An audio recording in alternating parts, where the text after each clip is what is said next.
हम इस वीडियो में करेंगे सैंपल क्वेश्चन पेपर का सॉल्यूशन, जो कि स्टैंडर्ड मैथ के लिए है। सीबीएसई ने टर्म 2 के लिए लॉन्च कर दिया है 2021 एंड 22 का। तो इस क्वेश्चन पेपर का सॉल्यूशन देखने से पहले सबसे पहले हम नजर डालेंगे अपनी जर्नल इंस्ट्रक्शन पे, जो कि हमें अपने एग्जाम्स के टाइम पे ध्यान रखनी है। क्या है वो इंस्ट्रक्शंस, चलिए देख लेते हैं।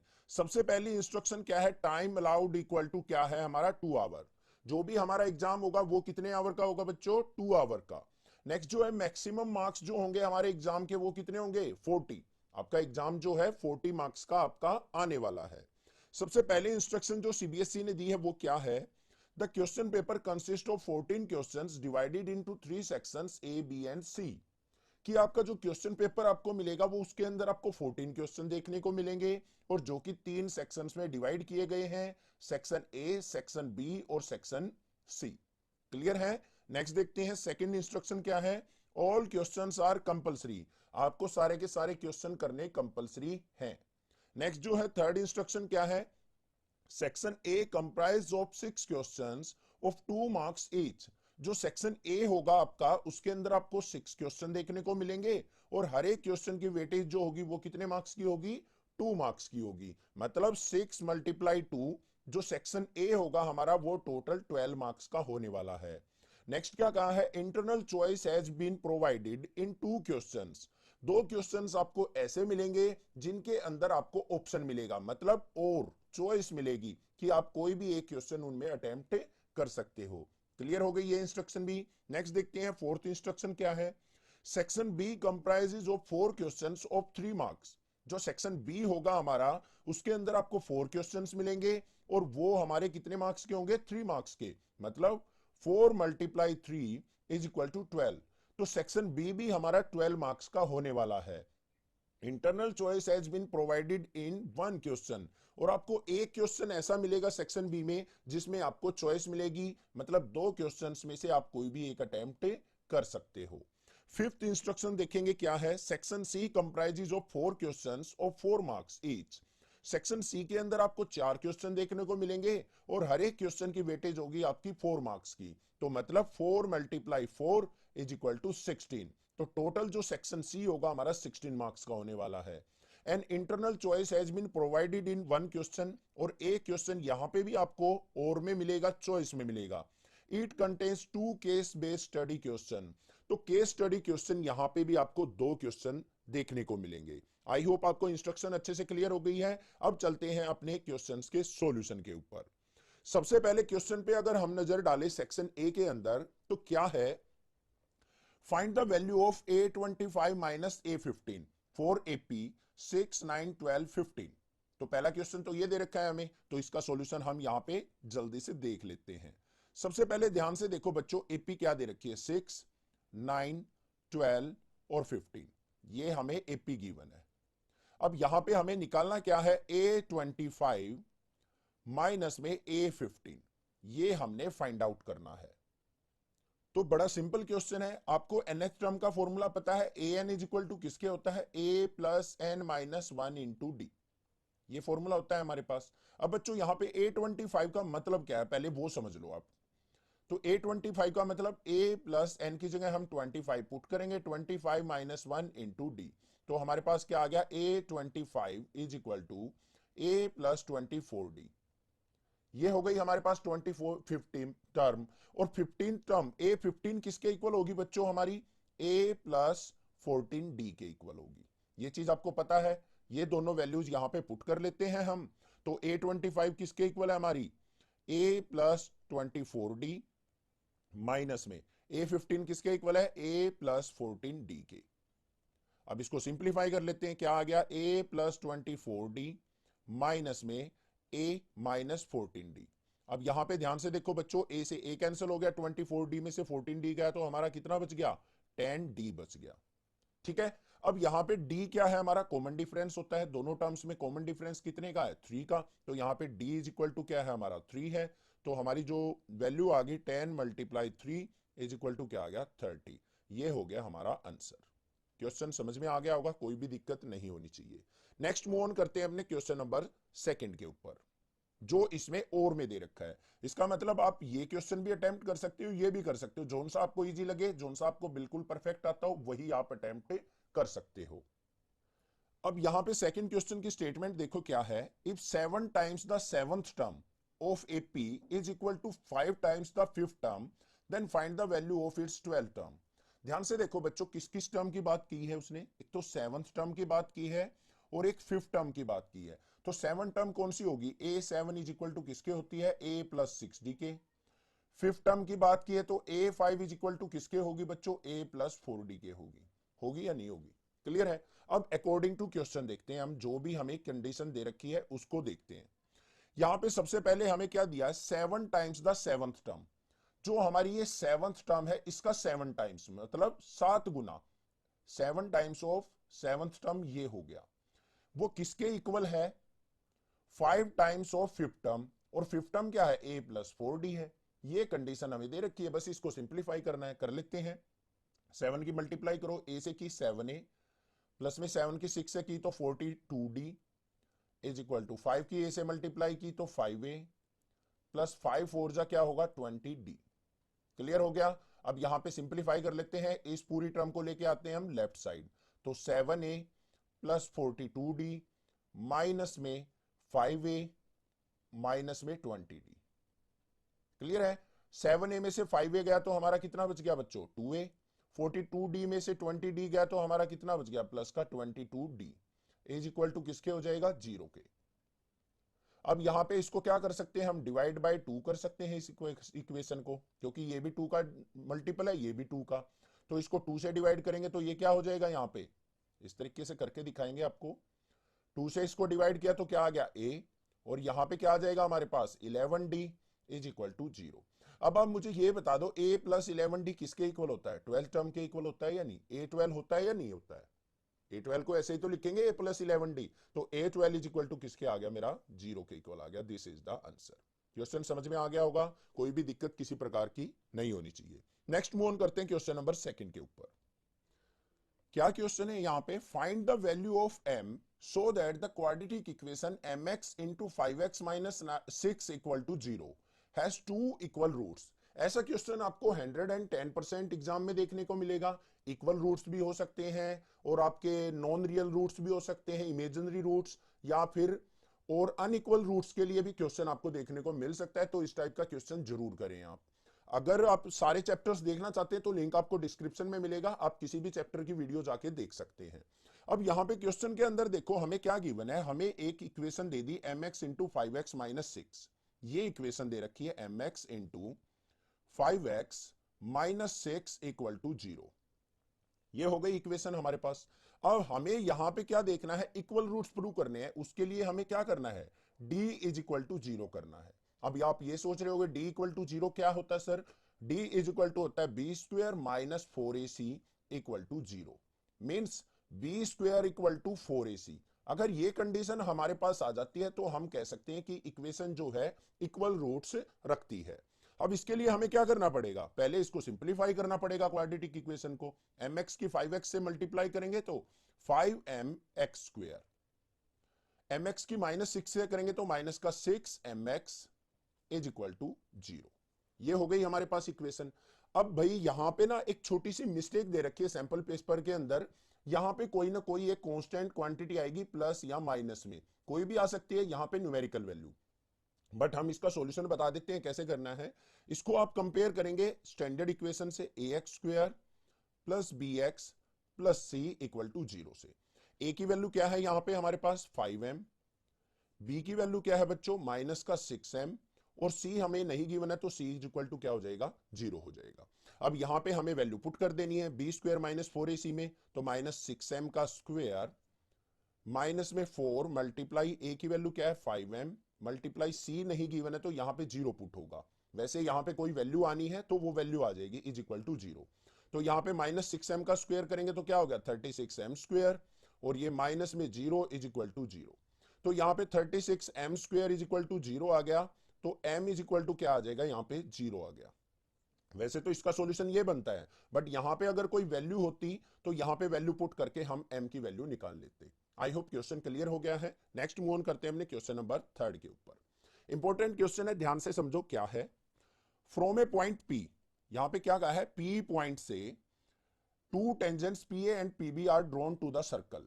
दो टेंजेंट ड्रॉ की गई है, एक पी ए और एक पी बी, जिसमें सेंटर का जो सर्कल है उसके पॉइंट्स दे रखे हैं हमें 0, OP is equal to 2R है, जो ये OP दे रखा है ये 2R के इक्वल है। देन फाइंड एंगल APB, तो हमें APB ये एंगल फाइंड आउट करना है, ये क्या होगा। What type of triangle is APB, तो APB ट्रायंगल जो है वो किस टाइप की ट्रायंगल है, ये हमने निकालनी है। अब भाई आपको पता है कि जो हमारी जो टेंजेंट होती है वो रेडियस के साथ कितना एंगल बनाती है, 90 डिग्री का एंगल बनाती है। ये एंगल कितना होगा हमारा, 90 डिग्री। सिमिलरली अगर मैं यहां पे बात करूं तो ये एंगल भी हमारा क्या होगा, यहां पे 90 डिग्री एंगल होगा, क्योंकि टेंजेंट जो है रेडियस के साथ 90 डिग्री एंगल फॉर्म करती है। इतनी चीज क्लियर हो गई। अब इन ट्रायंगल, कौन सी ट्रायंगल, इन ट्रायंगल OAP के अंदर, इसको हम एक बार ड्रॉ कर लेते हैं। यहां पे देखो ध्यान से, ये कुछ इस तरीके की ट्रायंगल हमारी फॉर्म हो रही है। ये हमारा क्या है, 90 डिग्री एंगल है। ये हमारा A पॉइंट है, ये हमारा O पॉइंट है, ये हमारा P पॉइंट है। अब भाई राइट एंगल ट्रायंगल है तो इसके अंदर हम क्या अप्लाई कर सकते हैं, अपनी पाइथागोरस थ्योरम अप्लाई हो सकती है और हमारे ट्राइगोनोमेट्रिक फंक्शन भी यूज हो सकते हैं। ये 90 डिग्री है, इसके सामने ये क्या होगा, हाइपोटेन्यूज होगा। ये हमारा परपेंडिकुलर होगा और ये हमारा क्या होगा, बेस होगा। और ये एंगल मान लेते हैं हम क्या है, हमारा थीटा एंगल। ये हो गया थीटा एंगल। समझ में आ गई इतनी बात। अब इस ट्रायंगल में मैं साइन थीटा देखता हूं, किसके इक्वल होगा, पंडित बद्री प्रसाद हरर बोले, मतलब परपेंडिकुलर बाय हाइपोटेन्यूज। तो sine theta is equal to किसके हो गया बच्चों, यहां पे परपेंडिकुलर किसके इक्वल है, यहां पे ये रहा आर के इक्वल, ये तो आर डिवाइडेड बाय हाइपोटेन्यूज क्या है, ये वाली वैल्यू 2R, ये हो गया। आर से आर कैंसल, तो sine theta is equal to किसके आ गया बच्चों, हमारा 1/2। और यहां पे हम क्या लिख सकते हैं, sine theta is equal to 1/2 कितने पे होता है हमारा, साइन 30 पे। तो साइन से साइन कैंसल, तो थीटा इज इक्वल टू क्या आ गया मेरा, 30 डिग्री। तो ये एंगल जो आ गया थीटा 30 डिग्री आ गया। सिमिलरली अगर मैं ट्रायंगल OBP की बात करूं तो ये भी एंगल क्या होगा हमारा, थीटा डिग्री होगा। तो हमारा जो आ गया angle P, angle APB is equal to किसके होगा, ट्वाइस ऑफ थीटा। और angle APB is equal to किसके हो गया बच्चों, 2 इंटू 30 मीन्स 60 डिग्री। ये एंगल आ गया मेरा। क्लियर है, कोई दिक्कत की बात नहीं है यहां पे। अब बात करते हैं, हमें बताना कि ये ट्रायंगल जो है APB कैसी ट्रायंगल है। ठीक है, अब यहां पे ध्यान से देखो, आपको दिख रहा है ये जो एंगल है, ये एंगल जो मैंने बनाया है, इसको अगर मैं x मान लूं तो ये एंगल जो बच गया ये कितना बच जाएगा मेरा, 90 माइनस एक्स होगा या नहीं होगा, ये बता दो बस, होगा या नहीं होगा। ये एंगल अगर x है तो ये इधर वाला 90 माइनस एक्स होगा, और ये एंगल क्या है हमारा, 90 डिग्री है। तो इन ट्रायंगल, इसको मान लेते हैं कोई पॉइंट D, तो इन ट्रायंगल ADP में तीनों एंगल का सम क्या होगा, 180 डिग्री। तो ये वाला एंगल, जो एंगल ए है वो क्या है, 90 माइनस एक्स, प्लस में ये जो एंगल है डी पे बना हुआ है ये 90 है। और थीटा हमने कितना निकाला था अपना, ये हमने निकाला था 30 डिग्री। ये चीज क्लियर हो गई। तो इज इक्वल टू किसके होगा, तीनों एंगल का सम 180। तो यहां पे क्या आ गया मेरा, माइनस एक्स, और यहां पे इज इक्वल टू 180 माइनस में 90 90 180 और 30 210। तो minus X is equal to क्या आ गया हमारा, -30। एक्स से ये माइनस से minus cancel, x is equal to आ गया 30 डिग्री। अब x ये 30 आ गया, तो ये एंगल कितना आ गया बच्चों मेरा, 90 माइनस एक्स मतलब 60 डिग्री। तो ये भी 60 हो गया, ये भी 60 हो गया। अब ये दोनों एंगल 60 हो गए, तीनों एंगल हमारे 60 शो हो गए यहां पे। तो हम कह सकते हैं triangle APB is equilateral, equilateral triangle. ठीक है, यहां पे लिख भी देंगे हम, angle PAB is equal to किसके है, 60 डिग्री के, और एंगल ABPB वो भी किसके इक्वल है, 60 डिग्री। ठीक है, नेक्स्ट देखते हैं क्वेश्चन नंबर 4 क्या है। The curve surface area of right circular cone is 12,320 centimetre square. If the radius of its base is 56 centimetre, then find its height. हमारे पास यहां पे एक कोन दिया है, ये एक राइट सर्कुलर कोन मान लेते हैं हम। इसका कर्व सरफेस एरिया हमें गिवन है, ये इसकी हाइट होती है, ये हो गई हाइट h, और ये हमारी स्लांट हाइट l और ये हो गया रेडियस r। अब यहां पे हमें कर्ड सरफेस एरिया दे रखा है। कर्ड सरफेस एरिया कितना है 12,320 सेंटीमीटर स्क्वायर। रेडियस जो है वो कितना है 56 सेंटीमीटर। हमें निकालना है यहां पे हाइट, h की वैल्यू हमें फाइंड आउट करनी है। अब सबसे पहले अगर मैं बात करूं कर्ड सरफेस एरिया का फॉर्मूला क्या होता है बच्चों, पाई आर एल। तो pi r l is equal to किसके दे रखा है हमें 12,320। पाई की वैल्यू 22/7 मल्टीप्लाई रेडियस कितना है 56 multiply L is equal to 12,320। L is equal to किसके हो गया 7 की मल्टीप्लाई करेंगे 12,320 मल्टीप्लाई 7 डिवाइडेड बाय 22 मल्टीप्लाई 56। 7 1 जा 7, 7 8 जा 56 और यहां पे इसको कट करेंगे 22 22 8 जा 154 से इसको कट करेंगे यहां पे टोटल। तो L इज इक्वल टू किसके आ जाएगा मेरा 70 सेंटीमीटर। ये आ गई मेरे पास L की वैल्यू। अब हमें निकालनी है H। H is equal to किसके होता है बच्चों under root L square minus R square के। तो H इज इक्वल टू क्या हो गया अंडर रूट L कितना है हमारा 70, 70 का स्क्वायर माइनस रेडियस कितना है बच्चों 56 का स्क्वायर। तो क्या आ गया यहाँ पे H इज इक्वल टू 70 का स्क्वायर क्या हो गया 7 का स्क्वायर 4900 माइनस में 56 का स्क्वायर क्या होता है 3136। तो H इज इक्वल टू क्या आ गया मेरा अंडर रूट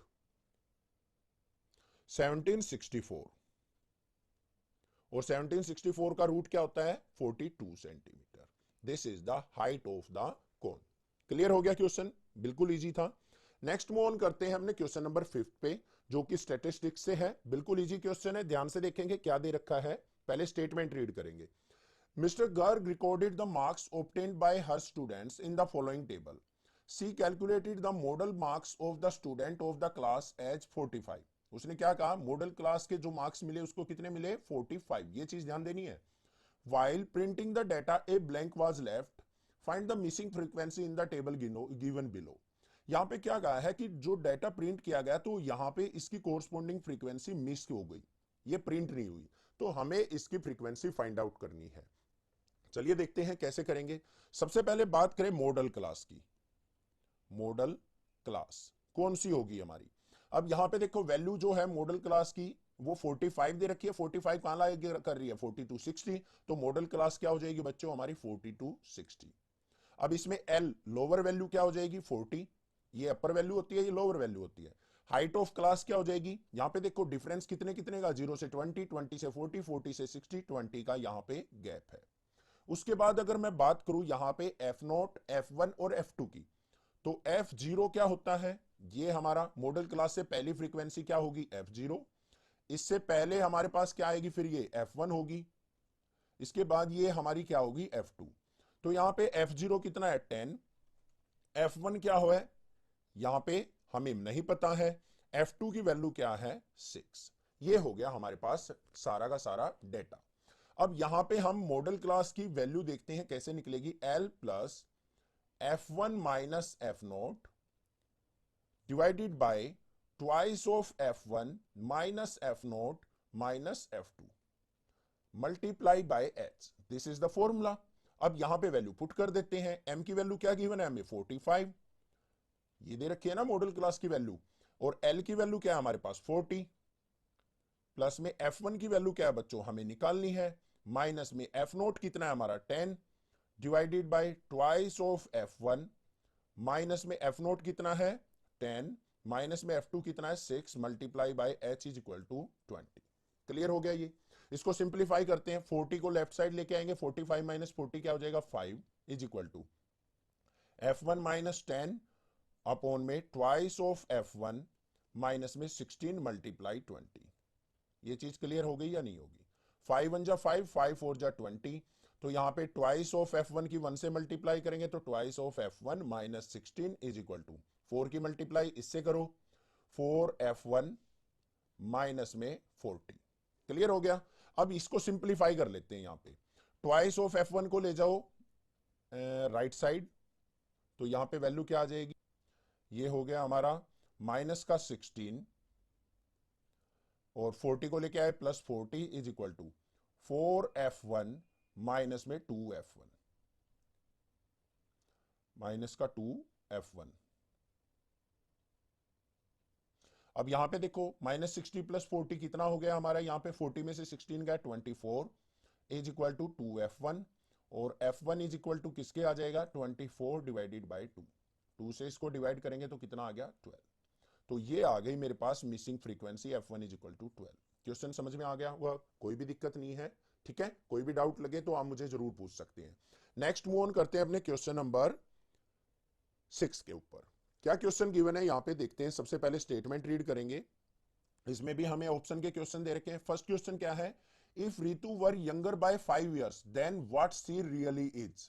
ध्यान से सुनना, क्वेश्चन क्या है, रितु की जो एज है वो 5 year यंगर है, व्हाट शी रियली इज, मतलब जितनी वो है रियल में उससे 5 year वो यंगर है। मतलब अगर मान लो आपने कह दी भाई उसकी एज 20 है, तो वो उससे 5 year यंगर मतलब 15 year की है। then the square of her age would have been 11 more than 5 times her present age. what is her present age? तो सबसे पहले क्या करेंगे हम यहां पे क्वेश्चन में अपनी प्रेजेंट एज उसकी एज्यूम कर लेंगे। लेट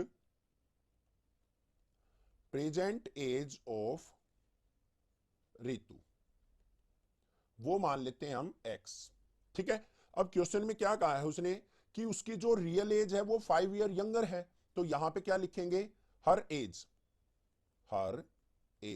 5 year यंगर है, तो मतलब x - 5 हो जाएगी, जितने साल की भी है उससे 5 year क्या हो जाएगी, वो छोटी हो जाएगी। अब अपनी क्वेश्चन पे चलते हैं। अकॉर्डिंग टू क्वेश्चन क्या कहा है उसने, then the square of her age, अगर उसकी एज का स्क्वायर कर दिया जाए, ये है उसकी एज x - 5, इसका स्क्वायर इज इक्वल टू किसके है 11 more than 5 times her present age. 11 more मतलब 11 ऐड करना है आपने, और 5 times of her present age कितनी थी x, तो 5x। इसको सिंप्लीफाई करते हैं, यहाँ पे a - b का होल स्क्वायर ओपन करेंगे, क्या होता है a - b का whole square, a square plus b square minus 2ab। Simplify कर लेते हैं इसको, तो क्या आएगा यहाँ पे x स्क्वायर प्लस 5 का square 25 minus 10x is equal to 11 plus 5x। अब यहां पे क्या आ गया मेरे पास, x square plus 25 minus 10x minus 11 minus 5x। तो यहां पे क्या आ गया, x square 10x minus 5x कितना हो गया, माइनस का 15x, 25 माइनस 11 क्या हो गया यहाँ पे हमारे पास, ये आ गया मेरा प्लस का 14 इज इक्वल टू 0। अब इसको यहां पे फैक्टराइज करते हैं, तो क्या आएंगे, एक्स स्क्वायर माइनस का 14x और minus x plus 14 equal to 0। तो यहां पे क्या आ गया, यहां से कॉमन आ गया x, अंदर क्या बच गया x - 14, यहां पे -1 कॉमन, अंदर बच गया x - 14 इक्वल टू 0। तो एक तो x - 14 आ गया फैक्टर, और दूसरा फैक्टर आ गया x - 1 इज इक्वल टू 0। तो यहाँ पे क्या आ गया, एक x इज इक्वल टू 14 और x इज इक्वल टू 1। उसकी प्रेजेंट एज आ गई 14 और 1। अगर प्रेजेंट एज 1 आ जाए बच्चों, ये वाला केस लेके चले, तो उसकी हर एज क्या हो जाएगी 1 - 5 मतलब -4 हो जाएगी। एज नेगेटिव तो हो नहीं सकती, तो इसको क्या कर देंगे हम, नेग्लेक्ट। तो प्रेजेंट एज क्या हो जाएगी उसकी, present age is equal to 14 year. This is the answer. Clear हो गया क्वेश्चन, कोई दिक्कत की बात नहीं है। नेक्स्ट मूव ऑन करते हैं इसके सेकंड पार्ट पे। क्या क्वेश्चन दे रखा है हमें, 9x स्क्वायर माइनस 6px प्लस p square minus q square. इसको देखते हैं, इसको हम थोड़ा सा स्लाइड कर लेते हैं, यहाँ पे स्टेटमेंट एक बार राइट डाउन कर लेते हैं। क्या क्वेश्चन है, 9x स्क्वायर माइनस 6px प्लस p square minus q square equal to 0। इसको हमें क्या करना है, यहां पे फैक्टराइज करना है, तो इसको अभी कर लेते हैं हम फैक्टराइज।